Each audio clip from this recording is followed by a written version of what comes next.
Quand mon entreprise a fait faillite, ma femme n'est même pas restée une semaine.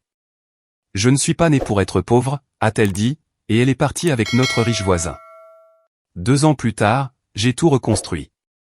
Un jour, en passant par la place, j'ai vu une femme qui mendiait. C'était mon ex-femme. Avant de continuer, abonnez-vous à la chaîne, et dites-nous dans les commentaires depuis quelle ville vous nous regardez. Le 17 mars 2021 est l'une de ces dates qui reste gravée en moi, quelque part entre ma poitrine et mon estomac. Dans cet endroit où se logent les choses sans nom, mais qui pèsent bien plus lourd que n'importe quelle dette. Ce jour-là, j'ai signé les documents qui attestaient de la mort de Salvadira Construction. Cette entreprise que j'avais bâtie de mes propres mains, à 34 ans. Celle que j'avais nourrie pendant 18 ans, qui avait survécu à 2 crises précédentes, mais qui n'a pas survécu à la 3e. Ce jour-là aussi, bien qu'il m'ait fallu quelques heures de plus pour le comprendre pleinement, j'ai signé sans le savoir la fin de mon mariage. Je m'appelle Rodrigo Salvadira Mendoza. J'avais 52 ans quand tout s'est effondré. Ingénieur civil de formation, entrepreneur par vocation, et pendant près de 2 décennies, le principal soutien d'une famille que j'ai bâtie avec la même détermination que celle que je mettais à construire des bâtiments. Brique par brique, sans raccourci, et sans jamais abandonner quand les choses devenaient difficiles. J'ai été marié à Véronica Dalmrera pendant 23 ans, et 4 mois très exactement. Je le sais avec une telle précision, parce qu'elle me l'a souvent rappelé au fil des années. Lors de ces anniversaires que je laissais parfois filer à cause du travail. Lors de ces dîners où j'arrivais en retard le week-end, à un moment ou à un autre, parce qu'il y avait un chantier à vérifier, ou un fournisseur à appeler. Véronica avait 47 ans. C'était une femme qui savait se tenir n'importe où, qui savait parler à n'importe qui, et qui avait cette façon d'entrer dans une pièce qui faisait tourner les têtes. J'ai toujours vu cela comme quelque chose d'admirable. Il m'a fallu beaucoup trop de temps pour comprendre que cette compétence pouvait aussi être utilisée à d'autres fins. Nous vivions à Saragosse, dans un grand appartement du quartier de Mural Bueno, que nous avions acheté en 2008, puis rénové 2 fois depuis. Nous avions 2 voitures, des vacances une fois par an, et une vie qui, de l'extérieur, semblait bien ordonnée. Mais de l'intérieur, pour être honnête, cela ressemblait davantage à une routine qu'à un mariage depuis des années. Cela fait aussi partie de la vérité, et je ne vais pas le cacher. L'entreprise a commencé à couler au cours de l'été 2020. Ce n'était pas un coup unique, c'était une accumulation. 3 contrats annulés en cascade, un fournisseur principal qui a fait faillite, nous laissant sans les matériaux promis. Et puis, une dette bancaire qui semblait logique lorsque le chiffre d'affaires était stable, mais qui est devenue une encre redoutable, lorsque nos revenus ont chuté de 64% en 8 mois. J'ai essayé de refinancer. J'ai essayé de renégocier. J'ai engagé Gustavo Serrano Alcadi, mon comptable de confiance depuis 12 ans, pour chercher la moindre issue possible. Gustavo a essayé. Nous avons essayé ensemble, mais il y a des moments où les chiffres ne mentent tout simplement pas. Et les nôtres disaient qu'il n'y avait aucune issue. Pendant ces mois-là, Véronica était physiquement présente, mais absente, d'une manière que je ne savais pas décrypter à l'époque. Elle posait peu de questions, et écoutait encore moins. Quand je rentrais à la maison, chargé de la tension d'une énième journée impossible, elle était dans le salon, son téléphone à la main, ou bien elle se préparait pour aller dîner avec des amis. Il y avait des nuits où j'essayais de parler, d'expliquer la situation en détail. Elle hochait alors la tête, avec cette expression que je reconnais parfaitement aujourd'hui. L'expression de quelqu'un qui a déjà pris sa décision, et qui attend simplement le bon moment pour l'exécuter. Edmundo Prade Casanova vivait de l'autre côté de la rue depuis 3 ans. Il avait 58 ans, c'était un investisseur immobilier, divorcé, avec une voiture différente à chaque saison, et l'habitude d'organiser des réceptions sur sa terrasse, que l'on pouvait entendre depuis la fenêtre de notre chambre. Je l'avais salué des dizaines de fois. Je le considérais simplement comme le voisin riche, cette figure qui existe dans presque chaque rue, et à laquelle on ne prête pas trop attention. Comme j'avais tort.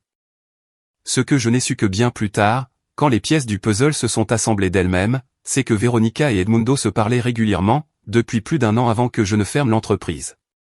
Je ne le savais pas à l'époque.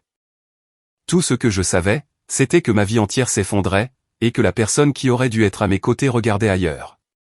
Le 17 mars est arrivé avec un froid sec, et un ciel blanc qui n'avait pas encore décidé s'il allait pleuvoir. Je suis parti à 8 heures du matin pour signer les documents chez le gestionnaire. Gustavo était à mes côtés, et je ressentais cette sensation physique de quelque chose qui se brisait dans ma poitrine, à chaque page que je tournais. J'ai signé tout ce qu'il fallait signer. J'ai serré des mains, je suis sorti dans la rue, et je suis resté debout sur le trottoir, sans vraiment savoir où aller. Je suis rentré chez moi à 14 heures. Véronica était dans la chambre, avec 2 valises ouvertes sur le lit. Elle ne faisait pas ses bagages à la hâte. Elle n'emballait pas ses affaires avec l'urgence de quelqu'un qui agit par impulsion. Elle les faisait avec le calme méthodique d'une personne qui a planifié ce moment pendant des semaines. Elle pliait les vêtements soigneusement, mettant chaque chose à sa place. Quand elle m'a vu à la porte, elle n'a pas sursauté. Elle m'a regardé une seconde, puis elle a continué à plier. « Véronica » ai-je dit. Un seul mot, car je n'en avais pas d'autre. Elle a fermé le tiroir, s'est retournée, et m'a regardé avec une expression qui n'était pas de la cruauté, mais qui ne ressemblait en rien à de l'amour non plus. C'était de la distance. C'était une décision déjà exécutée, qui cherchait simplement la sortie. « Rodrigo, tout ça n'a aucun avenir », a-t-elle dit. « Tu n'as aucun avenir, et je ne suis pas né pour être pauvre. » Je n'ai pas crié. Je ne savais pas comment crier. Je suis resté planté dans l'encadrement de la porte de la chambre, pendant qu'elle finissait de fermer les valises. Elle les a fait rouler dans le couloir, ses roues résonnant sur le parquet, puis elle a ouvert la porte d'entrée sans un regard en arrière. Je l'ai suivie sur le palier, sans vraiment comprendre ce qui se passait. Et de là, je l'ai vu descendre les escaliers, franchir le seuil, et sortir dans la rue. Edmundo Prade était garé juste en face, le moteur tournant, et le coffre déjà ouvert. 3 voisins ont vu la scène depuis la rue. Moi, je l'ai vu depuis le balcon, mes mains agrippées à la balustrade, et les papiers de la faillite toujours dans la poche de ma veste. Elle a chargé les valises, est montée dans la voiture, et Edmundo a démarré sans se presser. Il n'y a pas eu de drame, pas de scène, juste le bruit du moteur qui s'éloignait, et le silence qui est resté ensuite. Un silence si total, si lourd, que pendant un instant, je ne savais plus si je respirais. J'avais 52 ans. Je n'avais plus d'entreprise, plus de mariage, et aucune idée de ce que j'allais faire le lendemain. Je pensais que c'était la fin. J'avais tort. L'appartement est resté silencieux pendant des jours. Pas ce silence normal d'une maison vide, mais un silence d'une autre nature, bien plus dense. Ce silence qu'une personne laisse derrière elle, lorsque son absence occupe plus d'espace que sa présence. Le parfum de Véronica a mis presque une semaine à s'effacer de la chambre. J'ai dormi sur le canapé dès la première nuit. Non pas parce que je ne pouvais pas entrer dans la pièce, mais parce qu'y entrer signifiait affronter la moitié vide du lit, les tiroirs béants, et les cintres nus dans le placard. Je n'étais pas prêt pour ça. Je n'étais prêt pour pas grand-chose, d'ailleurs. Je ne me souviens pas très bien des 3 premiers jours. Je sais que j'ai mangé un peu. Je sais que j'ai répondu à un message de Gustavo. Je sais que j'ai allumé la télévision, sans la regarder pendant des heures. Ce dont je me souviens, avec une précision étrange et cruelle, c'est le bruit des roues de ses valises sur le parquet du couloir. Ce son revenait la nuit, quand j'essayais de dormir, avec la ponctualité mécanique d'un souvenir que le cerveau décide de classer au mauvais endroit.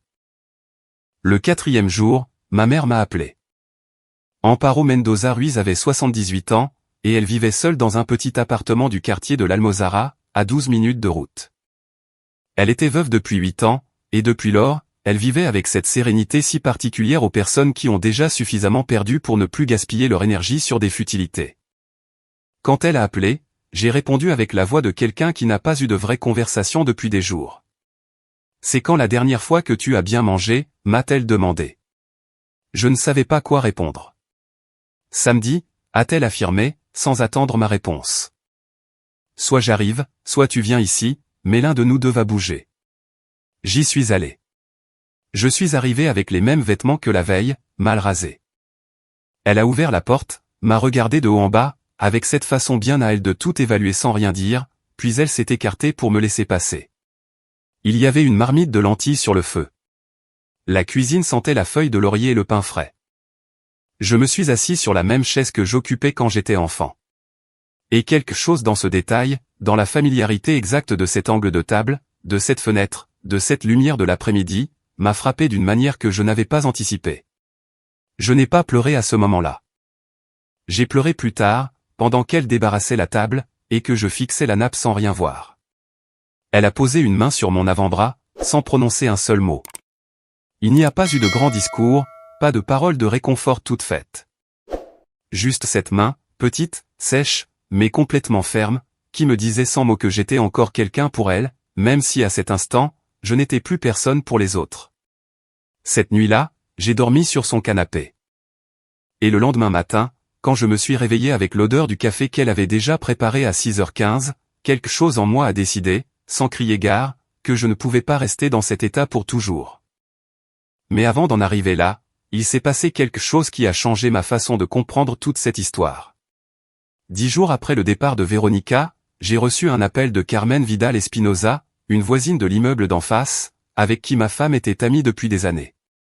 Carmen avait 61 ans, elle était retraitée de l'administration publique, et c'était le genre de personne qui observe bien plus qu'elle ne parle. Ce qui faisait d'elle, sans le vouloir, une source d'informations extraordinairement précise. Rodrigo, m'a-t-elle dit, avec un malaise évident dans la voix. Je ne veux pas me mêler de ce qui ne me regarde pas, mais il y a quelque chose que je pense que tu devrais savoir. J'ai écouté. Carmen m'a raconté que, la semaine précédant la signature des papiers de la faillite, elle avait vu Véronica entrer dans l'immeuble d'Edmundo Prade, à 2 reprises. L'après-midi, alors que j'étais en réunion. Pas une fois, mais 2, avec le naturel de quelqu'un qui connaît bien le chemin. J'ai raccroché le téléphone, je me suis assis sur le canapé de ma mère, et j'ai fixé le sol. Ce n'est pas de la colère que j'ai ressentie en premier. C'était quelque chose de plus froid, et de plus précis. J'ai compris que ce qui s'était passé n'était pas une décision prise sur le coup de l'émotion.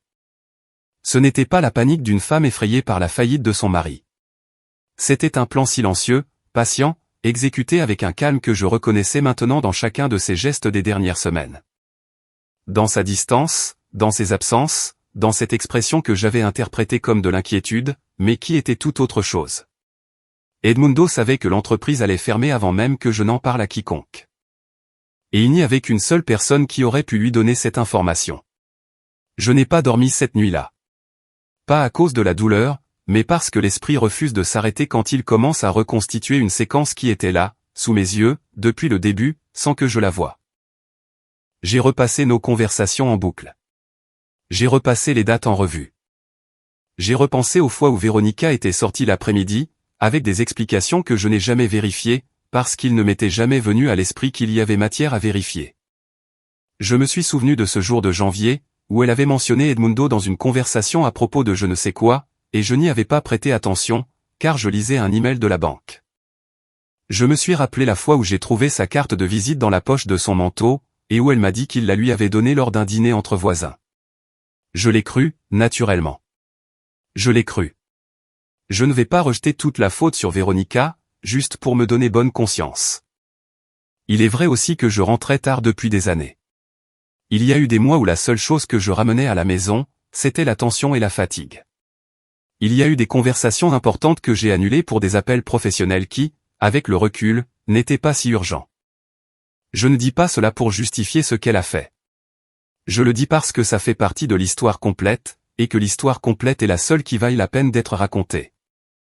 Mais il y a une énorme différence entre un mariage qui s'use, et une personne qui planifie silencieusement sa sortie, pendant que son mari se bat pour sauver ce qu'ils ont construit ensemble. Aucune autocritique ne peut effacer cette différence. À la fin du mois de mars, j'ai emménagé définitivement chez Amparo. J'ai apporté 2 sacs de vêtements, mon ordinateur portable, et une chemise contenant des documents. L'appartement du quartier de Mural Bueno est resté seul, avec ses meubles, avec ses cintres vides, avec le silence d'une vie qui s'était achevée sans adieu formel. Je n'y suis pas retourné pendant des semaines. Gustavo m'appelait tous les 2 ou 3 jours. Pas pour parler de travail, mais pour me demander comment j'allais, avec cette manière directe et sans fioriture qu'il avait, et que j'appréciais alors bien plus que je ne lui disais. Un après-midi, il m'a dit quelque chose qui est resté gravé. Rodrigo, tu as construit une entreprise à partir de rien, avec moins que ce que tu as aujourd'hui. Ce que tu as perdu ne résume pas tout ce que tu es. Je ne lui ai pas répondu, mais j'ai noté cette phrase mentalement, avec une précision à laquelle je ne m'attendais pas. Le canapé de ma mère était étroit, et on pouvait sentir le ressort au milieu, si on ne se positionnait pas exactement de la bonne manière. Je me suis réveillé 20 nuits de suite, avec une marque dans le dos, et ce plafond inconnu au-dessus de ma tête. Mais chaque matin, sans exception, il y avait un café prêt, une assiette propre, et une femme de 78 ans, qui ne me demandait pas quand j'allais me ressaisir, mais qui partait simplement du principe que j'allais le faire. Cela semble être un détail, mais ça n'en était pas un. Le mois d'avril est arrivé avec une pluie fine et constante. Le genre de pluie qui ne vous trempe pas d'un coup, mais qui s'infiltre dans vos vêtements sans que vous le remarquiez, jusqu'à ce que vous soyez déjà trempé. Saragosse en avril peut être comme ça. Grise sans être dramatique, froide sans être brutale, avec cette lumière sale de demi-saison qui n'arrive pas à se décider. J'étais chez ma mère depuis près de 3 semaines, et j'avais instauré une sorte de routine, sans l'avoir planifiée. Je me levais alors qu'elle était déjà dans la cuisine, je prenais mon petit déjeuner, j'allais marcher 1 heure le long de la promenade de l'Èbre, je revenais, je lisais quelque chose sans rien retenir, je mangeais, je somnolais sur le canapé l'après-midi. Et j'attendais le soir pour répéter tout cela le lendemain. Ce n'était pas une convalescence. C'était une survie minimale, avec les apparences de l'ordre. Gustavo m'avait envoyé par email un résumé de la situation financière réelle, après la fermeture de l'entreprise. Je l'ai ouvert un mardi matin, je l'ai lu à moitié, et je l'ai fermé. Non pas parce que les chiffres étaient pires que ce que j'espérais, mais parce que les voir organisés dans un document, dans des colonnes propres, avec des totaux en rouge, rendait la chose beaucoup trop définitive. J'avais passé 18 ans à prendre des décisions basées sur des chiffres. Maintenant, les chiffres me paralysaient. Ça aussi, c'était nouveau. Je n'étais pas du genre à me laisser paralyser. J'avais géré des chantiers avec 30 ouvriers. J'avais négocié des contrats avec des conseils municipaux et des entreprises privées. Je gardais mon calme dans des situations où d'autres perdaient les pédales. Et là, je n'arrivais même pas à finir de lire un email. Un matin, alors que je marchais le long de la promenade de l'Èbre, les mains dans les poches et le regard fixé sur l'eau brune du fleuve, je me suis arrêté sans raison apparente devant un banc en bois mouillé, et je m'y suis assis. Il faisait froid, le banc était humide, et en quelques secondes, j'ai senti l'humidité transpercer mon pantalon. Je n'ai pas bougé. Je suis resté là, à regarder le fleuve. Et pour la première fois depuis le 17 mars, je me suis autorisé à penser à tout cela, sans essayer de l'ordonner ou de le contrôler. J'ai pensé à l'entreprise, au premier contrat que j'avais signé à 34 ans. Une petite rénovation dans la vieille ville, un immeuble de 5 étages avec une façade détériorée et des installations obsolètes. Je me souviens de l'odeur du plâtre frais sur ce chantier, du bruit des meuleuses le matin, de la satisfaction physique si étrange de voir un mur neuf là où il y avait eu une fissure. J'ai pensé aux 18 années qui ont suivi, aux ouvriers qui étaient passés par Salvadira Construction, aux travaux terminés, aux problèmes résolus. Tout cela avait bel et bien existé. Personne ne pouvait l'effacer. J'ai aussi pensé à Véronica. Pas avec colère, mais avec cette tristesse particulière, qui vient quand on comprend qu'une personne que l'on croyait connaître était, en partie, notre propre construction. Pendant trop longtemps, j'avais vu en elle ce que je voulais voir. Cela ne l'absolvait de rien, mais cela ne me laissait pas non plus complètement innocent. Et j'ai pensé à quelque chose auquel je refusais de penser depuis que tout avait commencé, j'avais 52 ans, j'étais en bonne santé, je savais faire des choses concrètes et utiles, et le seul véritable obstacle entre là où j'étais et là où je pouvais être, c'était le temps. Juste le temps. Pas la capacité, pas les connaissances, pas l'expérience. Seulement la volonté de recommencer, en sachant que le résultat ne viendrait pas tout de suite. Je me suis levé du banc, le pantalon humide, et je suis rentré à pied chez ma mère. Cet après-midi-là, pour la première fois depuis des semaines, j'ai ouvert l'email de Gustavo, et je l'ai lu en entier. La situation était la suivante, la liquidation de l'entreprise avait réglé les dettes principales envers les banques, mais avait laissé un solde négatif de 42 000 € en obligations mineures, que j'allais devoir assumer personnellement dans les mois à venir. L'appartement du Mural Bueno était à mon nom, et il restait 12 ans de crédit hypothécaire à payer. Mes économies personnelles, toujours séparées de l'entreprise sur les conseils de Gustavo lui-même, s'élevaient à 17 300 €. Ce n'était pas rien. C'était un point de départ, si on choisissait de le voir ainsi. J'ai répondu à l'email en 3 lignes, je lui ai dit que j'avais tout lu, que j'avais besoin de lui parler cette semaine-là, et que je voulais explorer des options de travail en tant que consultant indépendant, le temps de réorganiser ma situation financière personnelle. Gustavo a répondu en 20 minutes, je t'attends au bureau jeudi. J'ai quelque chose qui pourrait t'intéresser. Je ne lui ai pas demandé de quoi il s'agissait. Mais quelque chose dans ce message, dans sa brièveté, et dans son ton si direct, m'a fait ressentir autre chose que le poids constant de ces derniers temps. Ce n'était pas encore de l'espoir. C'était simplement le sentiment que la prochaine étape existait, même si je ne pouvais pas encore la voir clairement. Ce soir-là, j'ai dîné avec ma mère, dans la petite cuisine, avec la télévision allumée en fond, et la vaisselle habituelle. Amparo ne m'a posé aucune question sur l'email, ni sur Gustavo, ni sur mes projets.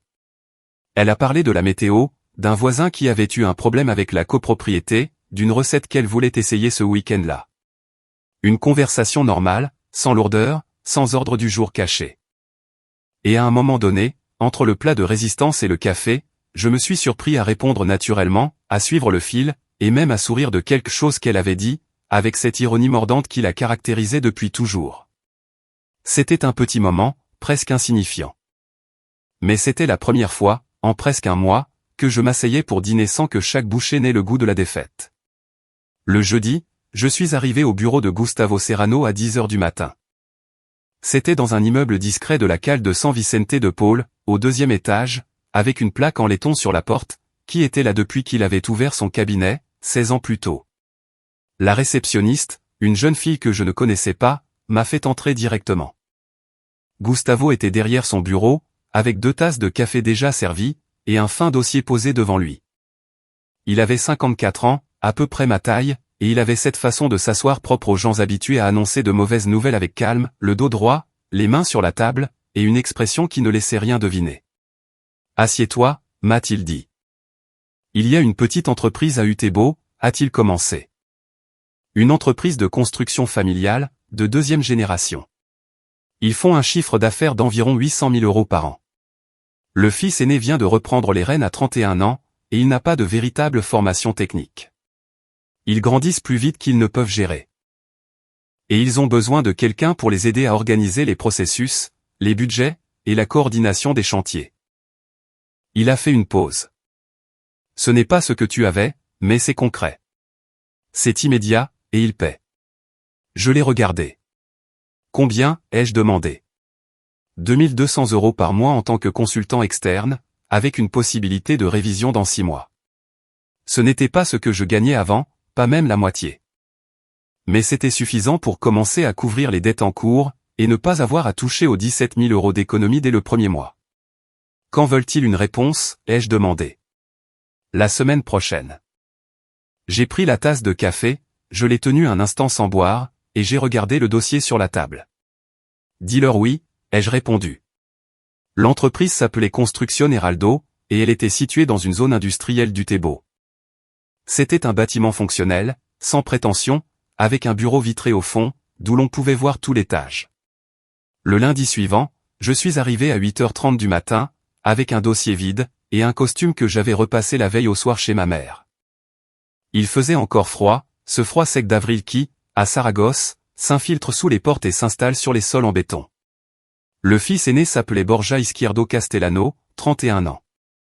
Une carrure large, de grandes mains, le regard franc de quelqu'un habitué à travailler sur les chantiers depuis l'adolescence, mais avec cette insécurité contenue, propre à ceux qui savent qu'ils ont endossé des responsabilités pour lesquelles personne ne les a vraiment préparés.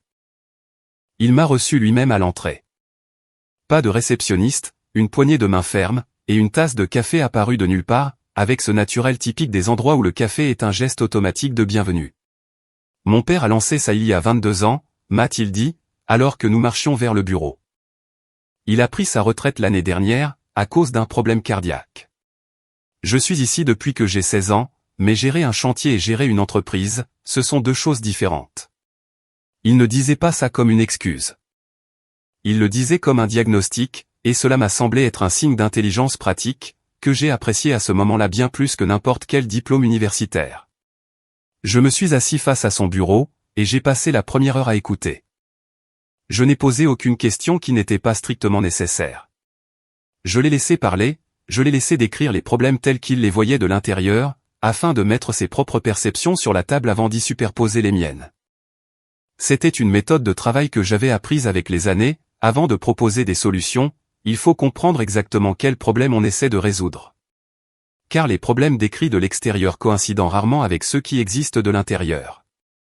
Voici ce que j'ai découvert, une entreprise avec un chiffre d'affaires sain, mais avec une gestion des coûts imprécise. Des budgets établis par inertie, sans mettre à jour les prix des matériaux, et une coordination entre les deux chefs de chantier qui reposait davantage sur la confiance personnelle que sur des procédures écrites.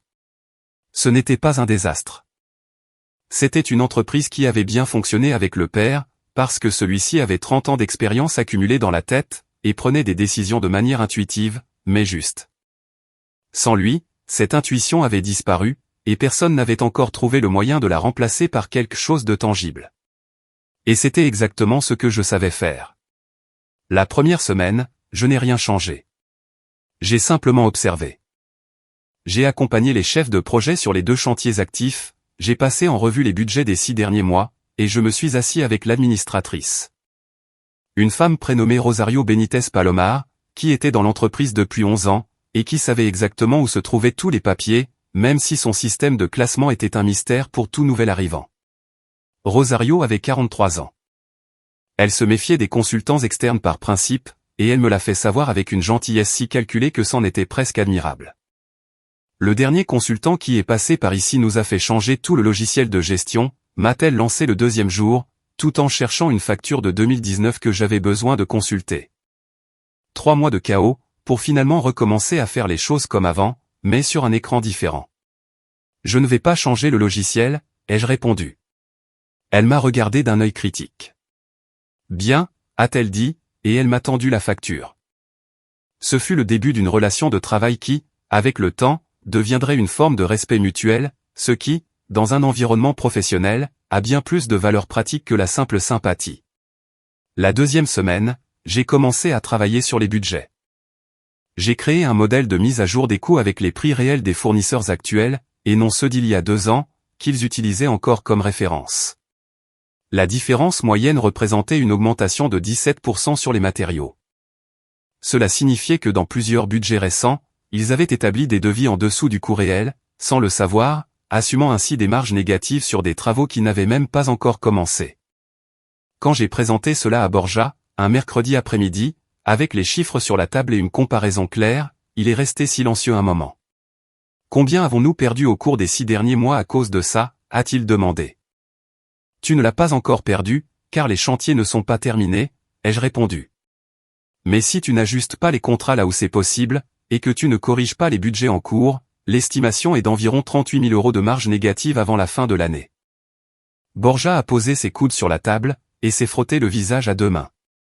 C'était le geste de quelqu'un qui vient de comprendre que le problème était bien plus concret, et bien plus proche qu'il ne le pensait. « Il y a une solution ?» a-t-il demandé. « Il y a de la gestion, les jeux corrigés. Ce qui n'est pas tout à fait pareil, mais dans ce cas, ce sera suffisant. » J'ai quitté cette réunion à 19 h. Je suis monté dans ma voiture, et j'ai repris l'autoroute vers Saragosse, au milieu de la circulation dense de l'heure de pointe. Il faisait déjà nuit.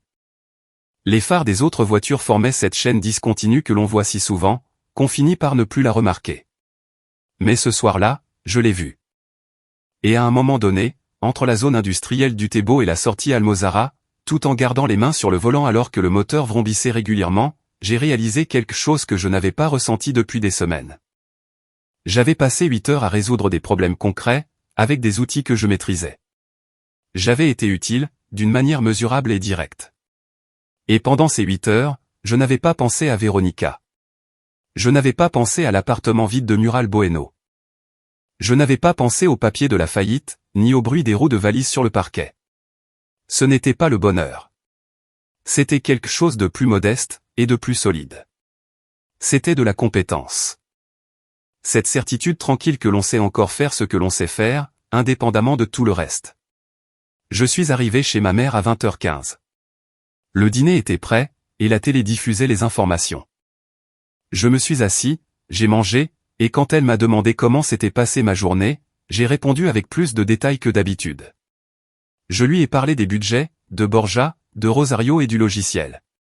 Elle m'a écouté attentivement, hochant la tête au bon moment. Et quand j'ai eu fini, elle a simplement dit, « Tu as l'air de redevenir toi-même. » Je n'ai rien répondu. Mais cette nuit-là, pour la première fois en plus d'1 mois, le ressort du canapé ne m'a pas dérangé. Le mois de mai a apporté des journées plus longues, et une routine qui commençait à peser de son propre poids. Chaque matin, je prenais l'autoroute pour Utebo. Chaque après-midi, je revenais avec un problème résolu, ou un dossier en attente.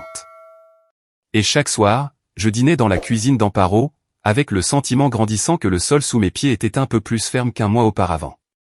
Ce n'était pas une guérison complète, c'était une stabilité naissante, ce qui est très différent, mais tout aussi nécessaire. C'est au cours de ces semaines-là que je me suis souvenu d'Ismaël.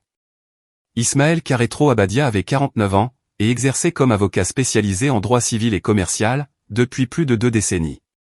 Je l'avais rencontré des années plus tôt, par le biais d'un contact dans le secteur. J'avais fait appel à lui occasionnellement pour des contrats de construction, et il m'avait toujours fait l'impression d'un homme au jugement solide, peu enclin aux paroles inutiles. Quand j'avais signé les papiers du divorce en mars, je l'avais fait sans le consulter. Je l'avais fait avec un gestionnaire que Véronica avait proposé, dans un bureau que je ne connaissais pas, et dans un état émotionnel qui n'était pas le plus propice à un examen minutieux des clauses. C'était une erreur que je devais corriger. Je l'ai appelé un mardi midi, depuis le parking de Construction Heraldo. Il a répondu à la 2e sonnerie. « Rodrigo », a-t-il dit, de ce ton neutre qui n'exprimait ni surprise, ni indifférence. Ça fait un bout de temps.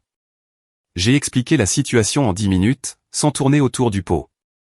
La fermeture de l'entreprise, le divorce, les documents signés à la hâte, et les informations que Carmen Vidal m'avait données sur les déplacements de Véronica avant notre séparation. Ismaël a écouté sans m'interrompre. Quand j'ai terminé, il y a eu une brève pause.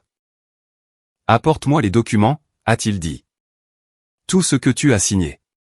Avant de tirer la moindre conclusion, j'ai besoin de les lire. » Nous nous sommes retrouvés le vendredi suivant à son bureau, sur la cale dont j'aime. Un espace ordonné, sans décoration superflue, qui sentait le papier et le vieux bois. Le genre de bureau qui transmet l'idée que celui qui y travaille le fait depuis de nombreuses années, et n'a pas besoin de décoration pour le prouver.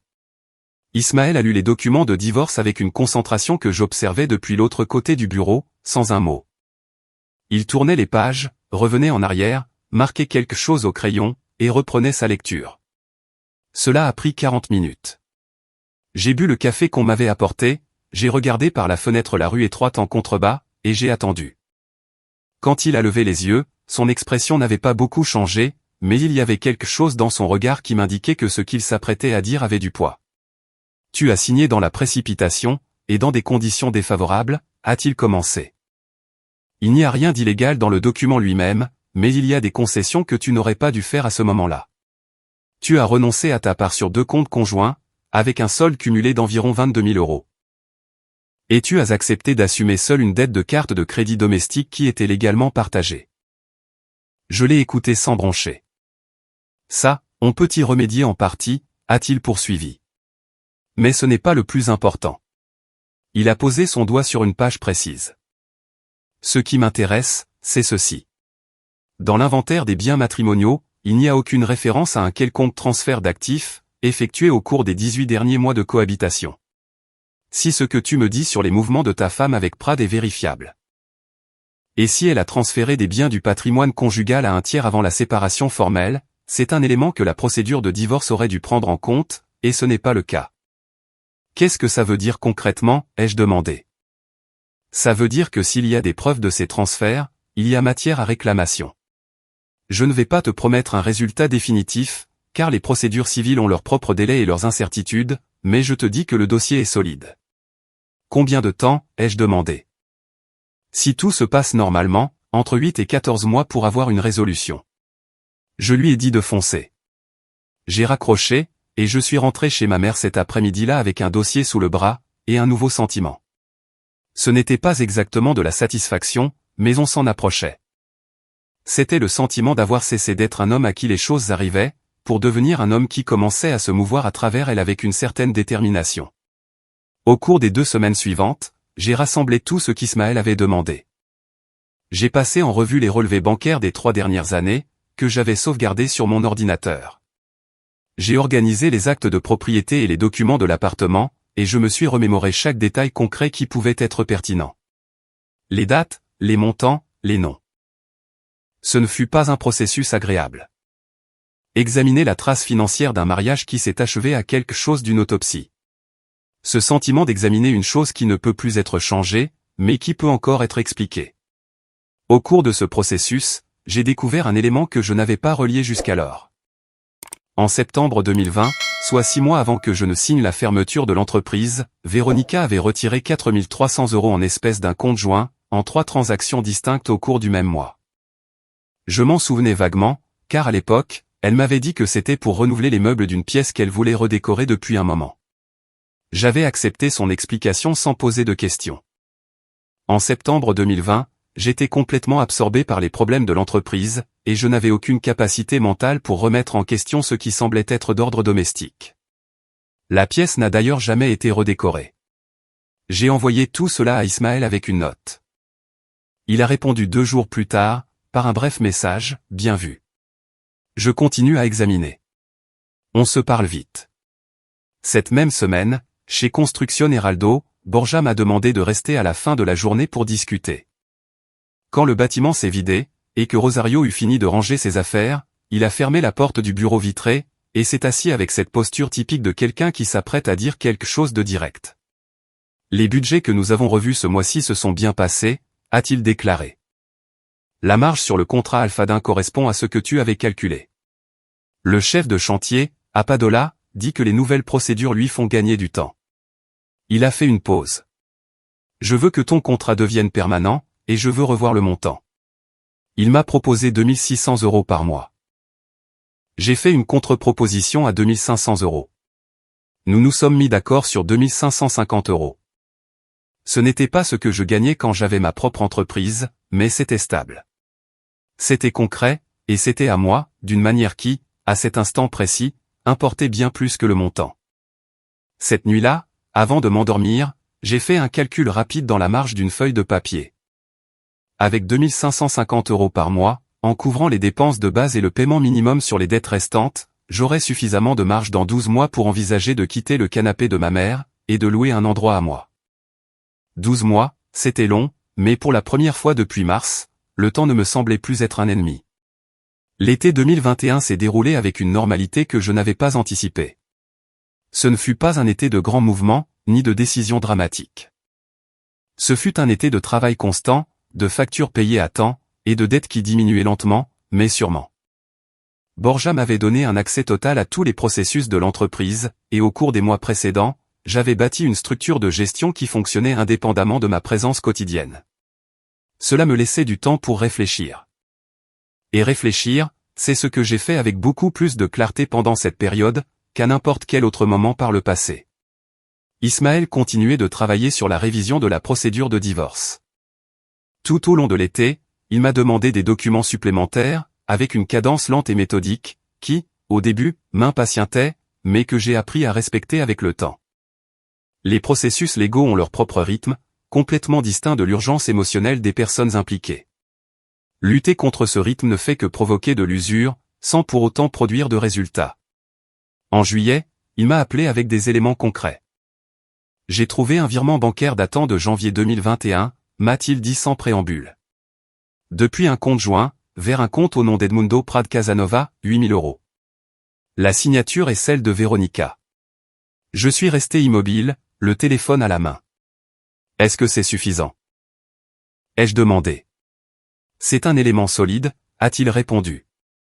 Combiné aux 4 300 € du mois de septembre précédent, et au fait que ces montants ne figurent pas dans l'inventaire du divorce, nous avons une vraie base pour une réclamation. Je ne peux pas te garantir le résultat final, car aucune procédure civile n'a de garantie absolue. Mais je peux te dire que l'affaire est fondée. Combien de temps? Si tout se passe normalement, entre 8 et 14 mois pour avoir une résolution. Je lui ai dit de foncer. J'ai raccroché le téléphone, et je suis sorti sur la petite terrasse de l'appartement de ma mère. Elle donnait sur une cour intérieure, où poussait un figuier que personne n'avait planté, mais qui avait toujours été là. C'était le milieu de l'après-midi, un mardi de juillet. Il faisait une chaleur sèche, et les feuilles du figuier ne bougeaient pas. Je me suis appuyé sur la balustrade, en pensant que ces 8 000 € de janvier 2021 correspondaient au mois où j'étais dans les négociations les plus difficiles avec les banques. Le mois où je rentrais à la maison la tête pleine de chiffres, incapable de voir quoi que ce soit d'autre. Elle le savait. Elle savait exactement quand elle pouvait déplacer cet argent sans que je ne m'en aperçoive. Je n'ai pas ressenti de colère. J'ai ressenti quelque chose de plus froid, et de plus durable. La confirmation définitive que ce qui s'était passé n'avait rien eu d'improvisé. L'automne a apporté le premier contrat majeur pour Construction Heraldo sous ma direction. Un promoteur immobilier de Valence avait besoin d'un consultant externe pour superviser l'exécution technique d'un complexe résidentiel de 22 logements, à la périphérie de Saragosse. Borja a proposé que j'assume directement la supervision, avec une rémunération supplémentaire s'ajoutant à mon contrat habituel. J'ai accepté. C'était le travail le plus exigeant que j'avais eu depuis la fermeture de ma propre entreprise. Des visites de chantier 3 fois par semaine, des réunions avec le promoteur, la coordination avec les chefs d'équipe, des rapports techniques bimensuels. Il y avait des semaines où je rentrais après 21 heures, mes vêtements sentant le chantier, les pieds meurtris d'avoir marché sur des sols en béton.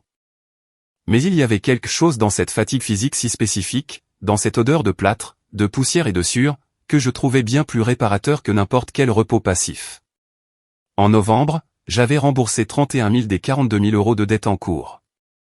Il restait 11 000 euros qui, à ce rythme, disparaîtraient au printemps suivant. En décembre, j'ai déménagé. Ce ne fut pas un processus compliqué ni chargé d'émotions. J'ai loué un appartement de 2 chambres dans le quartier de Delicia, au 4e étage, avec une fenêtre dans le salon qui donnait sur la rue, et prenait le soleil le matin. C'était plus petit que celui du Mural Bueno, plus simple, sans les finitions que j'avais moi-même choisies lors de la dernière rénovation, mais c'était le mien, de la seule manière qui comptait. C'est moi qui le payais. C'est moi qui l'avais choisi, et personne n'allait y faire ses valises. La nuit où j'y ai dormi pour la première fois, sur un matelas neuf que j'avais acheté l'après-midi même, le silence était différent de celui de l'appartement vide du Mural Bueno, et différent de celui du canapé de ma mère. C'était le silence d'un endroit qui n'avait pas encore d'histoire, et qui attendait que quelqu'un lui en donne une. Ce n'était pas de la mélancolie. C'était une sorte de neutralité, ce qui, à ce moment-là, était exactement ce dont j'avais besoin. L'année 2022 a commencé par un appel d'Ismaël, au cours de la 2e semaine de janvier. La procédure avance, m'a-t-il dit. La partie adverse a répondu. Il nie l'intentionnalité des transferts. Ils affirment qu'il s'agissait de paiements pour des services, mais ils n'ont pas pu le documenter. Le juge a admis les preuves que nous avons présentées. On continue. Au printemps, Borja m'a proposé une chose que je n'avais pas anticipée. Le promoteur de Valence, satisfait de ma supervision sur le complexe résidentiel, voulait engager mes services de consultant directement, pour un nouveau projet plus important à Logrono. Pas en tant qu'employé de Construction Heraldo, mais comme consultant indépendant, avec mon propre contrat. Borja, avec une générosité à laquelle il n'était pas obligé, m'a dit que si je voulais accepter, nous pourrions réorganiser ma relation avec son entreprise, dans des conditions compatibles avec ce nouvel engagement. Tu m'as aidé quand j'en avais besoin, a-t-il dit avec sa simplicité habituelle. Je ne vais pas être celui qui te freine maintenant. J'ai créé ma propre société de conseil en mai 2022. Une immatriculation commerciale, un nouveau compte bancaire, une carte à mon nom, avec juste en dessous une ligne qui disait le conseil technique en construction. Pas d'employés, pas d'entrepôt, pas de structure lourde. Juste moi, mon expérience, et les contrats que j'étais capable de décrocher. Le premier mois, j'ai facturé 4 800 euros. Le deuxième, 5 300 euros. Ce n'était pas le chiffre d'affaires de Salvadira Construction dans ces belles années, mais c'était propre, c'était durable, et cela augmentait à chaque projet bien exécuté. En juin 2022, exactement 15 mois après avoir dormi sur le canapé de ma mère pour la première fois, j'ai remboursé le dernier euro de ma dette. Cet après-midi-là, je suis allé chez elle avec une bouteille de vin qu'elle n'avait pas demandé, et que nous avons ouverte quand même. Assis dans la petite cuisine, le figuier de la cour visible par la fenêtre, nous avons trinqué sans faire de discours.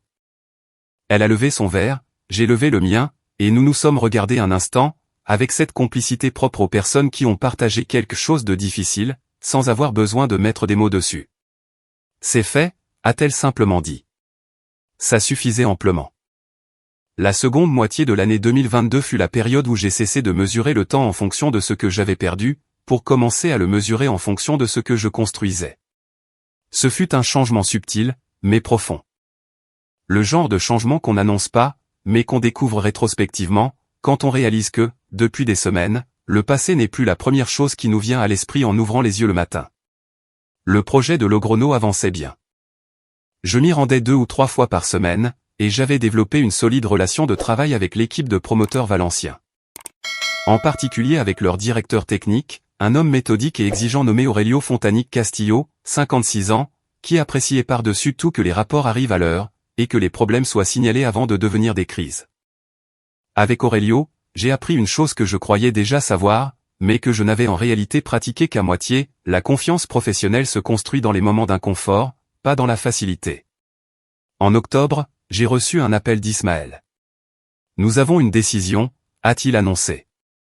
Je me suis assis là où j'étais, c'est-à-dire sur le siège conducteur de ma voiture, garé devant un chantier à la périphérie de Logrono, le moteur toujours en marche.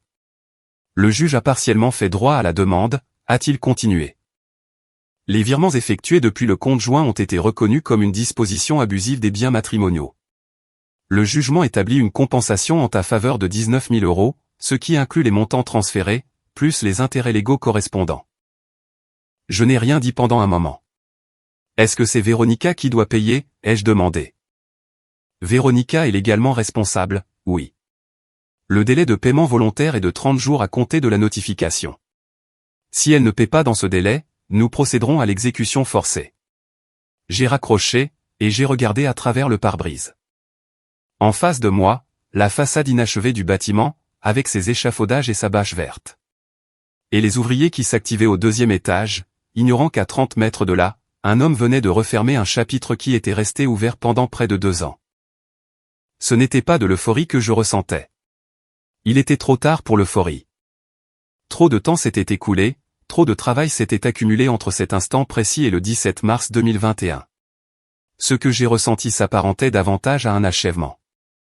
Ce sentiment spécifique qui survient lorsqu'un fardeau, qu'on a porté si longtemps qu'on ne le perçoit même plus, disparaît soudainement. Le corps met alors quelques secondes à enregistrer la différence. J'ai démarré la voiture, et je suis rentré à l'hôtel où je logeais lors de mes passages à Logrono. Un établissement sans prétention dans le centre-ville, avec une chambre que je connaissais déjà par ses petits détails. La tache d'humidité dans le coin du plafond, le bruit de l'ascenseur, la vue sur une ruelle par laquelle, à certaines heures de la journée, personne ne passait. Ce soir-là, j'ai dîné seul au restaurant du rez-de-chaussée. J'ai commandé quelque chose de simple, et j'ai bu un verre de vin, avec la lenteur de quelqu'un qui n'est pas particulièrement pressé. C'est en janvier 2023 que j'ai acheté la voiture. Ce ne fut pas une décision impulsive, ni un geste symbolique prémédité. C'était une décision pratique. Le véhicule que j'utilisais, une citadine de plus de 9 ans avec 220 000 km au compteur, commençait à avoir des problèmes mécaniques, à une fréquence qui n'était plus raisonnable de soutenir financièrement. J'avais besoin d'une voiture fiable pour mes déplacements professionnels, et pour la première fois depuis longtemps, j'avais la capacité financière de l'acheter, sans que cela ne représente un sacrifice disproportionné. J'ai choisi une berline gris foncé, vieille de 3 ans, avec tout l'entretien à jour, et un prix de 17 900 €, que j'ai payé en grande partie comptant. Ce n'était pas la voiture la plus chère du concessionnaire, et ce n'était pas le but. C'était exactement ce dont j'avais besoin. Solide, efficace, sans ostentation. Le genre de véhicule qui indique que son conducteur a mis de l'ordre dans ses affaires, sans avoir besoin de l'annoncer. Le jour où j'en ai pris possession était un jeudi fin janvier, froid et dégagé, avec ce soleil d'hiver qui éclaire sans réchauffer. J'ai quitté le concessionnaire sur la route de Madrid, et j'ai roulé pendant 20 minutes sans destination précise. Juste pour sentir la voiture, pour m'habituer au toucher du nouveau volant, et au silence de ce moteur qui ne vibrait pas ni ne protestait.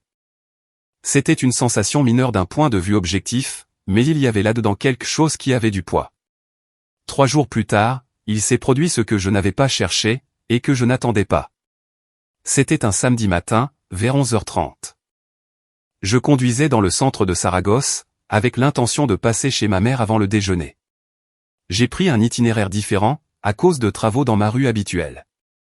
Un petit détour qui m'a fait longer un parc que je connaissais bien, le parc Macanaz, avec ses bancs en bois, sa fontaine centrale, et ses arbres de janvier dénudés, qui laissaient entrevoir le ciel à travers les branches.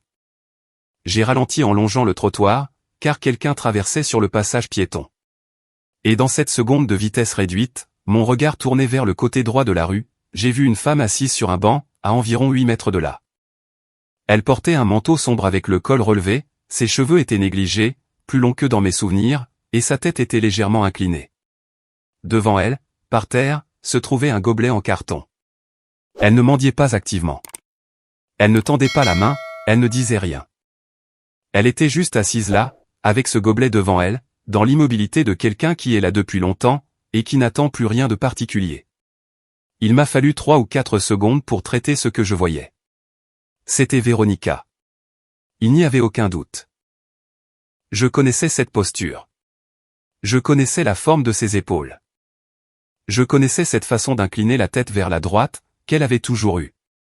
Mais tout le reste était différent. Les vêtements, l'état de ses cheveux, et cette expression que j'ai réussi à capter en levant les yeux un instant, avant que le feu du carrefour suivant ne passe au vert. Cette expression n'était ni de la tristesse, ni de la honte. C'était de l'absence. C'était le visage de quelqu'un qui a cessé de se projeter dans un quelconque avenir, et qui vit uniquement dans l'instant présent. Avec pour seul calcul, celui d'atteindre le suivant. J'ai accéléré quand le feu a changé. Je n'ai pas arrêté la voiture. Je ne suis pas descendu. Je n'ai fait aucun geste. J'ai continué à descendre la rue, les mains fermement agrippées au volant, et les yeux fixés droit devant. Et ce n'est qu'une fois le virage pris, et le parcours de vue, que je me suis permis de relâcher la respiration que je retenais sans m'en rendre compte. J'ai conduit les 12 minutes restantes jusqu'à la maison de ma mère dans un silence absolu. Pas de musique, pas de radio. Je me suis garé, j'ai éteint le moteur, et je suis resté assis dans la voiture pendant un moment, sans bouger, à regarder la façade de cet immeuble familier sans vraiment la voir. J'avais parfois imaginé ce moment, ou quelque chose de similaire, au cours des mois précédents. Pas avec obsession, mais avec cette façon qu'a l'esprit de compléter des scénarios qu'on ne lui a pas demandé. Et dans aucune de ces versions imaginées, je n'avais ressenti ce que j'ai éprouvé dans cette voiture, garée devant l'immeuble de ma mère. Ce n'était pas de la satisfaction. Ce n'était pas du soulagement. C'était quelque chose de plus inconfortable, et de plus honnête que les deux. C'était la prise de conscience que voir Véronica sur ce banc ne me rendait rien de ce que j'avais perdu. Cela ne fermait aucune blessure. Cela ne compensait aucune année perdue. C'était simplement une information sur ce qui était arrivé à une personne qui, fut un temps, avait été le centre de ma vie. Et ça, d'une manière que je ne saurais nommer, c'était la chose la plus triste de toutes. Je n'ai dit à personne ce que j'avais vu dans le parc Macanaz. Ni à ma mère, ni à Gustavo, ni à Ismaël. Ce n'était pas une décision délibérée de garder le silence. C'est simplement que je ne trouvais pas le moyen de le raconter, sans que cela sonne comme quelque chose que ça n'était pas. Ce n'était pas un triomphe. Ce n'était pas de la pitié. Cela n'entrait dans aucune catégorie bien définie. Et les choses qui n'entrent pas dans des catégories précises sont difficiles à raconter sans les déformer. J'ai continué ma routine. Le lundi suivant, j'étais à Logrono à 9 h du matin, pour vérifier l'avancement d'une structure sur le 2e bloc du complexe résidentiel. Le mardi, j'ai eu une réunion avec Aurelio Fontana pour revoir le calendrier trimestriel. Le mercredi, je suis retourné à Saragosse, et j'ai passé l'après-midi au cabinet, pour mettre à jour la facturation du mois. La vie avait sa propre cadence, qui n'avait pas besoin d'interruption pour avancer. C'est Gustavo qui a apporté l'information, comme tant d'autres fois, sans que je l'aie expressément cherché. À la mi-février, nous avons déjeuné dans un restaurant du centre, que nous fréquentions depuis des années. Un petit endroit avec des tables en bois, et un menu du jour qui n'avait pas fondamentalement changé en une décennie. Gustavo est arrivé avec cet air particulier de quelqu'un qui a quelque chose en tête, mais qui attend le bon moment pour l'aborder. Je le connais depuis trop longtemps pour ne pas reconnaître ce signe. J'ai attendu. Nous avons commandé. Nous avons mangé l'entrée, et quand le plat principal est arrivé, il a posé sa fourchette un instant sur le bord de l'assiette, et m'a regardé. J'ai appris quelque chose cette semaine, m'a-t-il dit. Par un contact dans le secteur immobilier. Quelqu'un qui fait circuler l'information discrètement. Il a fait une pause. C'est au sujet de Prades. Je n'ai pas changé d'expression. Edmundo Prades est dans une situation commerciale très compliquée depuis environ un an, a-t-il poursuivi. Plusieurs projets d'investissement qui ont mal tourné, des dettes envers 2 banques, et une action au civil intentée par un associé, alléguant des irrégularités dans la gestion de fonds communs. Il a coupé un morceau de viande, l'a mâché lentement, et a repris.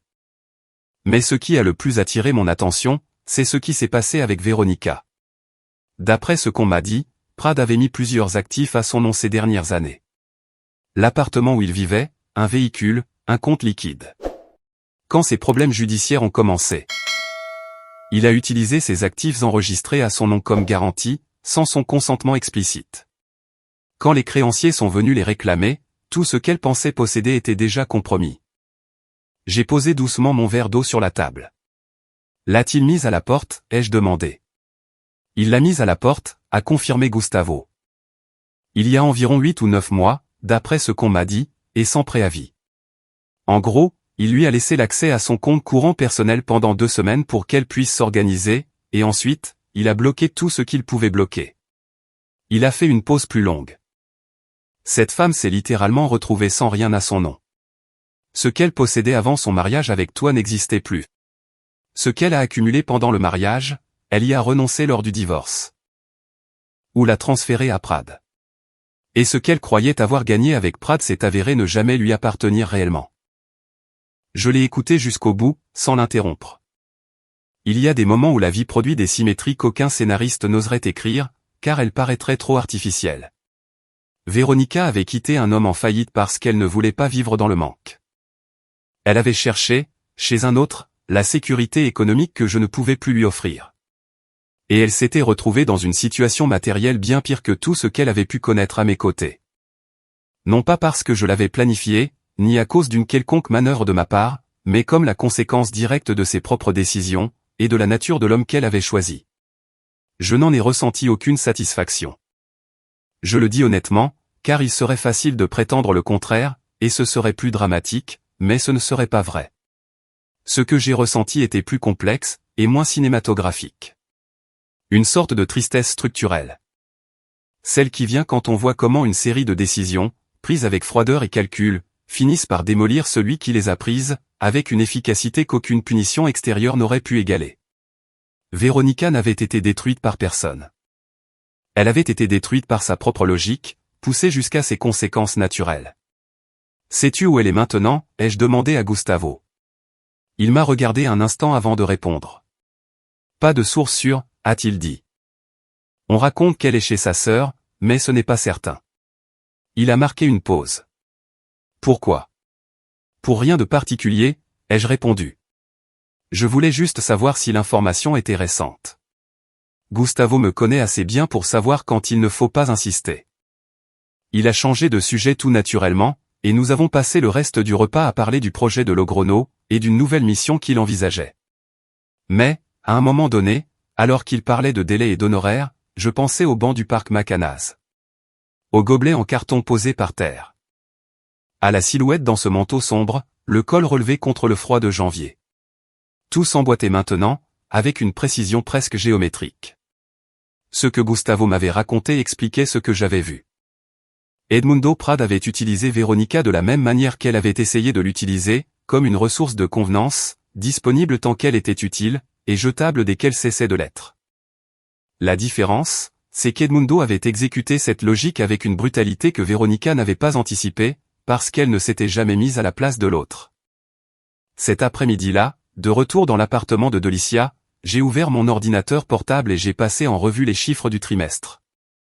Le cabinet avait facturé une moyenne de 6 200 € par mois sur les 3 derniers mois.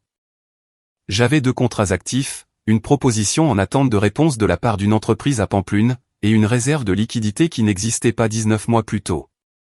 J'ai fermé l'ordinateur, je me suis levé, et je suis allé à la fenêtre du salon. Celle qui donnait sur la rue et qui prenait le soleil le matin, bien qu'à cette heure-ci, elle soit déjà dans l'ombre. J'ai regardé la rue en contrebas pendant un moment, sans penser à rien de particulier, avec cette capacité à faire le vide mental que l'on développe quand on a appris que toutes les pensées ne méritent pas d'être explorées jusqu'au bout. Il y avait une question à laquelle je devrais tôt ou tard répondre. Et ce n'était pas à propos de Véronica, ni de Prad, ni du passé. C'était à propos de ce que je voulais faire de ce qui m'attendait. Avec les années qu'il me restait, avec mon expérience accumulée, avec la véritable liberté que, pour la première fois depuis longtemps, personne ne limitait de l'extérieur. Cette question n'avait rien d'urgent, mais elle était là, à m'attendre. Et pour la première fois, je n'étais pas mal à l'aise de l'avoir face à moi. Mars 2023 est arrivé avec l'un de ces printemps précoces que Saragosse connaît de temps en temps. Des journées d'une chaleur inattendue, entrecoupées d'après-midi où le vent du nord vient vous rappeler que l'hiver n'est pas tout à fait parti. Cela faisait exactement 2 ans que l'entreprise avait fermé, et la distance temporelle avait accompli ce que l'effort conscient n'avait pas tout à fait réussi, elle avait transformé cette période en quelque chose dont je me souvenais clairement, mais que je n'habitais plus émotionnellement de façon permanente. Le projet de Logrono entrait dans sa dernière ligne droite. Aurelio Fontana m'avait informé que le promoteur était satisfait du résultat, et qu'il y avait de réelles possibilités pour une nouvelle commande au second semestre. À Castellon, cette fois. Le cabinet de conseil fonctionnait avec une solidité qui, 1 an plus tôt, m'aurait paru bien optimiste à imaginer. J'avais 3 clients actifs, un emploi du temps avec de vrais engagements, et une réputation dans le secteur qui s'était reconstruite contrat après contrat. Sans annonce ni déclaration, juste avec du travail livré à temps, et des problèmes résolus avant qu'ils ne se transforment en crise. C'est au cours de la 2e semaine de mars que Dolores est apparue. Dolores Alvarez Ventosa avait 53 ans, et pendant des décennies, elle avait été de ces personnes qui gravitent à la périphérie de presque tous les longs mariages. L'amie de la femme qui connaît aussi le mari, qui a participé à suffisamment de dîners et de célébrations pour être familière avec les deux. Mais dont la loyauté, en cas de rupture, suit inévitablement celle qu'elle a choisie en premier. Véronica et elle étaient amies depuis l'université. Je l'avais vue peut-être 30 ou 40 fois au fil des ans. Toujours dans des contextes sociaux, toujours avec cette cordialité superficielle que l'on maintient entre des personnes qui ne se sont pas directement choisies, mais qui coexistent poliment. Je ne l'avais pas revue depuis avant la séparation. Je suis tombé sur elle par hasard, un après-midi, devant une papeterie de la Cale Alfonso, alors que je sortais d'une quincaillerie dans le même pâté de maison, avec quelques matériaux pour un détail du cabinet. Nous nous sommes reconnus en même temps. Il y a eu une seconde de pause, que nous avons tous deux gérée avec la même expression, celle de quelqu'un qui décide, en temps réel, de la façon de traiter cette rencontre. Rodrigo, a-t-elle dit. Dolores, ai-je répondu. On voyait qu'elle voulait dire quelque chose, mais qu'elle ne savait pas comment commencer. Je connais ce signe depuis de nombreuses années. Cette façon qu'a une personne, qui parle normalement avec fluidité, de calibrer soudainement chaque mot avant de le lâcher. Je lui ai laissé de l'espace. Je n'ai posé aucune question. Je ne lui ai offert aucune échappatoire facile. J'ai simplement attendu. J'ai vu Véronica, a-t-elle fini par dire. Il y a quelques jours, je suis tombé sur elle, et elle ne va pas bien, Rodrigo. Elle vit chez sa sœur, Paz, dans le quartier de Torero. Avec la fille de Paz et le mari de celle-ci, dans une chambre qui n'est pas la sienne. Elle a fait une pause. Elle m'a demandé si je te voyais. Elle s'est arrêtée là. Que t'a-t-elle demandé? Ai-je dit, avec un calme qui n'était pas de la froideur, mais simplement l'absence d'agitation. Dolores a baissé les yeux un instant avant de répondre, si tu pouvais lui parler. Qu'elle veut s'excuser auprès de toi. Qu'elle regrette la façon dont les choses se sont passées. Elle a levé les yeux. C'est ce qu'elle m'a dit de te transmettre. Je n'ai pas répondu tout de suite. J'ai tenu mon sac de la quincaillerie, j'ai fixé un point neutre entre nous deux, et j'ai traité ce que je venais d'entendre avec la même méthodologie que j'avais apprise pour traiter n'importe quelle information pertinente au cours des 2 dernières années. Sans réaction immédiate, sans laisser l'émotion du premier instant dicter la direction. Comment va sa santé, ai-je demandé. Dolores a semblé légèrement surprise par cette question si spécifique. Physiquement, elle va bien, a-t-elle dit. C'est le reste. J'ai hoché la tête lentement. Merci de me l'avoir dit, ai-je répondu. Sincèrement. Dolores a acquiescé, avec l'expression de quelqu'un qui s'est acquitté d'un poids, et qui ne sait pas trop si elle a résolu le problème, ou si elle s'est contentée de le transmettre. Nous nous sommes dit au revoir, avec la même politesse qu'à notre rencontre, et chacun a repris son chemin sur la Cale Alfonso, dans des directions opposées. Cette nuit-là, assis dans le salon de l'appartement de Delicia, avec une tasse de café qui refroidissait sans que je n'y touche, j'ai passé un long moment à ne rien faire de particulier. Ce n'était pas de l'angoisse que je ressentais. Ce n'était pas non plus du doute, dans le sens où je ne savais pas ce que je voulais faire. C'était plutôt le poids bien spécifique de devoir prendre une décision, concernant quelqu'un qui, fut un temps, avait été la personne la plus proche au monde. Et de devoir le faire avec une lucidité qui n'avait rien à voir avec de la haine, mais qui n'avait rien non plus d'une nostalgie active. Le lendemain, j'ai appelé Ismaël. Non pas parce que j'avais besoin de conseils juridiques à ce stade. La procédure légale était close depuis des mois.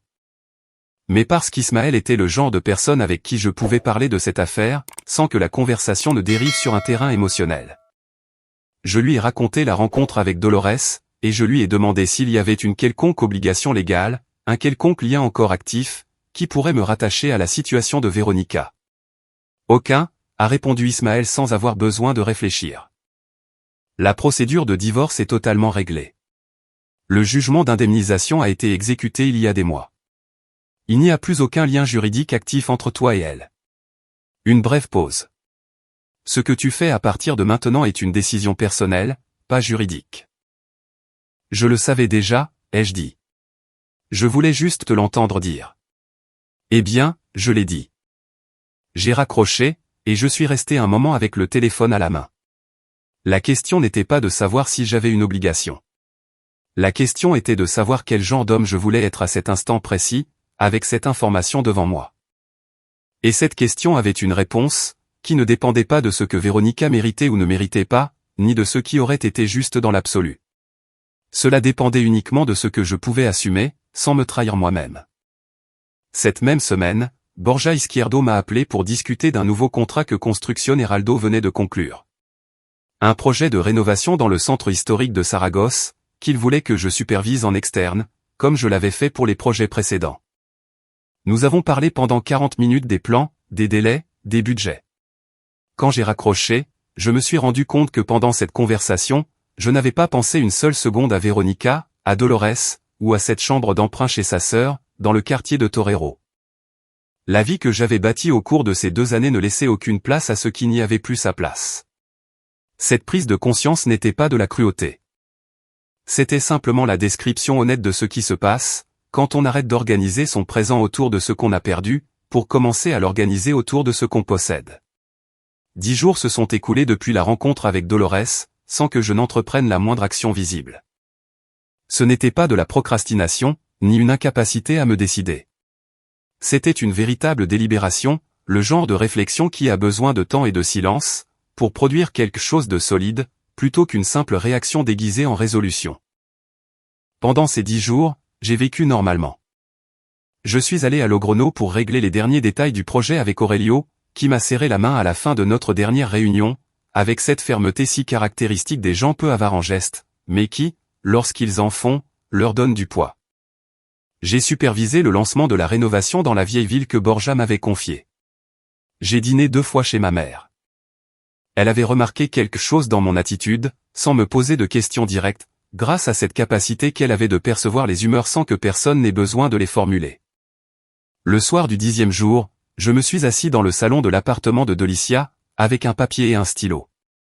Pas pour écrire une lettre, mais pour faire un exercice que j'avais appris avec les années, comme outil de clarté, séparer en 2 colonnes ce qui relevait de la vérité objective, et ce qui relevait de l'interprétation émotionnelle. C'était un exercice d'ingénieur, au fond. Séparer la structure du bruit. Dans la colonne des faits objectifs, j'ai écrit ce qui suit: Véronica avait pris ses décisions avec toutes les informations en main, et suffisamment de temps pour les évaluer. Elle avait planifié sa sortie pendant des mois. Elle avait transféré de l'argent du patrimoine commun à un tiers, avant la séparation. Elle avait signé un divorce conçu pour me laisser dans la pire position possible. Et elle l'avait fait pendant que je me battais pour sauver ce que nous avions construit ensemble pendant plus de 2 décennies. Sans rien me dire, sans me donner la moindre chance de réagir à une situation dont j'ignorais encore l'existence. Dans la colonne de l'interprétation émotionnelle, je n'ai rien écrit pendant un moment. Puis, j'ai écrit une seule ligne, qu'à une époque, je l'avais vraiment aimé, et que cela aussi avait été réel, même si tout le reste s'était avéré différent de ce que je croyais. J'ai rangé la feuille dans le tiroir de ma table de chevet. Non pas parce que j'allais m'y replonger, mais parce que le mettre par écrit était une façon de le reconnaître, sans avoir à le porter dans ma tête en permanence. La décision était déjà prise avant même que je ne m'assoie. J'avais juste besoin de vérifier qu'aucun angle ne m'avait échappé. Je n'allais pas contacter Véronica. Ce n'était pas une décision prise avec une froideur calculée, ni avec le genre de distance qui cache en réalité une colère non résolue. C'était une décision prise depuis une position d'honnêteté absolue. Je n'avais rien de sincère à lui offrir. Je n'avais pas de réconfort à lui donner, car feindre le réconfort est une forme de mensonge. Je n'avais pas de conseils, car elle ne m'avait pas demandé de conseils, elle demandait ma présence. Et ma présence dans sa vie, à ce moment-là, n'aurait servi à rien de concret, sinon à soulager temporairement une situation qu'elle allait devoir résoudre par elle-même. Tout comme j'avais dû le faire. Il y a des gens qui considèrent le pardon comme un acte accompli envers l'autre. Au cours de ces mois, je l'ai compris comme quelque chose que l'on accomplit fondamentalement envers soi-même. La décision de ne pas porter le fardeau des actes d'un autre, comme s'ils étaient les nôtres. Cela ne nécessitait aucune rencontre, aucune conversation, aucun geste extérieur. C'était une opération interne qui ne nécessitait aucun témoin. Ce que j'ai fait, en revanche, c'est d'appeler Dolores 3 jours plus tard. Elle a répondu dès la première sonnerie, avec cette rapidité qui indique qu'elle s'attendait à l'appel, ou du moins qu'elle n'était pas surprise de le recevoir. Dolores, ai-je dit. Merci de m'avoir dit ce que tu m'as dit. J'y ai réfléchi calmement. J'ai fait une pause. Je ne vais pas contacter Véronica. Pas par rancœur, mais parce que je n'aurais rien de réel à lui apporter en ce moment. Lui donner quelque chose qui n'est pas sincère ne l'aiderait pas, et ça n'aurait aucun sens pour moi. Il y a eu un silence à l'autre bout du fil. Je comprends, a fini par dire Dolores. Sa voix ne portait aucun jugement. Elle contenait l'acceptation de quelqu'un qui, au fond, s'attendait à cette réponse, même si elle avait accompli sa tâche en transmettant le message. Si jamais elle a besoin de conseils concrets sur des ressources, les services sociaux, ou quoi que ce soit de ce genre, elle peut te demander, et tu m'en feras part, ai-je ajouté. C'est tout ce que je peux offrir sans que ce soit un mensonge. D'accord, a dit Dolores. Prends soin de toi, ai-je répondu. J'ai raccroché. Je suis resté un moment avec le téléphone posé sur la table du salon, à le regarder sans vraiment le voir. Dehors, dans la rue en contrebas, c'était le bruit habituel d'un après-midi de semaine. Une voiture, des voix lointaines, le bip occasionnel d'un objet indéterminé. La vie, dans sa version la plus ordinaire et continue. Je n'ai pas ressenti de soulagement immédiat après cet appel. Ce que j'ai ressenti s'apparentait davantage à de la fermeté. Ce sentiment spécifique d'avoir agi en cohérence avec qui l'on est, plutôt qu'en réponse à ce que l'autre attend. C'est un sentiment plus discret que le soulagement, mais bien plus durable. Cette même semaine, j'ai reçu une proposition formelle de l'entreprise de Pampelune, qui évaluait mes services depuis des mois. Ils voulaient un contrat de conseil pour la supervision technique de 3 complexes résidentiels, répartis sur 18 mois. Le budget qu'ils proposaient était de 94 000 € pour l'ensemble de la mission. C'était le plus gros contrat que le cabinet ait reçu depuis sa création.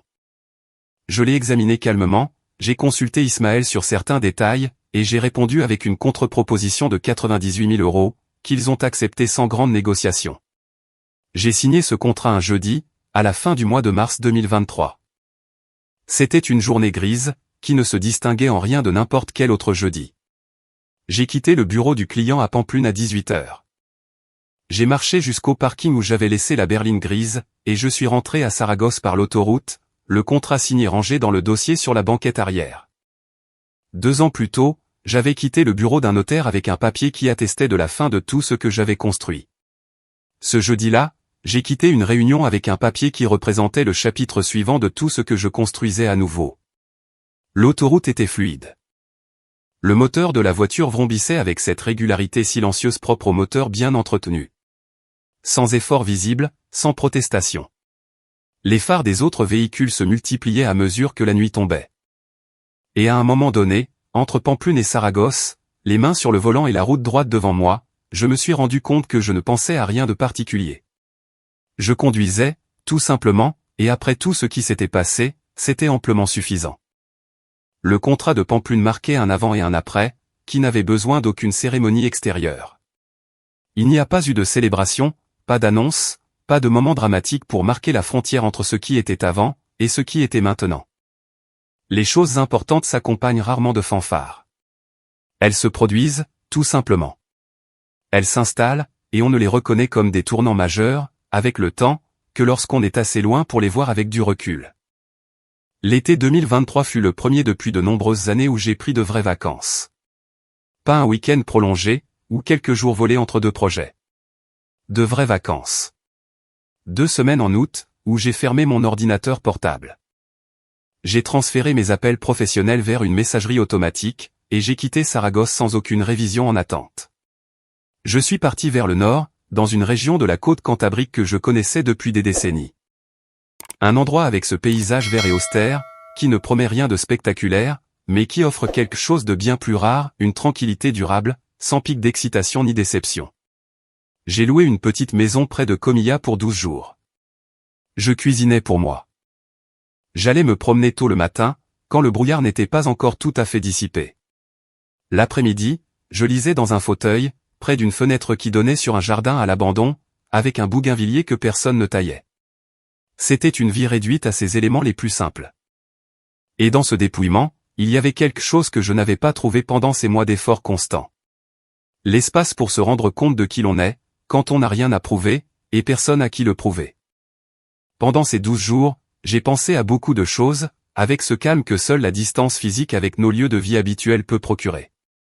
J'ai pensé à Salvadira Construction, et aux 18 années que j'avais consacrées à la bâtir. Non pas avec de la nostalgie, mais avec quelque chose qui ressemblait à de la reconnaissance. Cela avait été un travail concret, réalisé avec compétence et honnêteté, et sa fermeture ne l'effaçait ni ne le diminuait.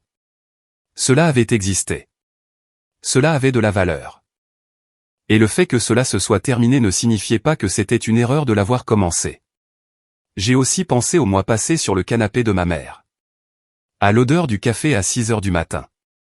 À la petite main ferme d'Amparo sur mon avant-bras, à un moment où je n'avais pas les mots pour demander de l'aide, et où elle n'en avait pas besoin pour me l'offrir. Il y a des personnes qui nous soutiennent sans en faire une démonstration ostentatoire. Et envers ces personnes, nous avons une dette qui ne se paie ni avec de l'argent ni avec des mots, mais seulement avec la décision de ne pas gâcher ce qu'elles nous ont donné. J'ai pensé à Véronica moins que je ne l'aurais cru. Non pas parce que je l'avais effacée, mais parce que sa place dans ma vie avait enfin trouvé les bonnes proportions.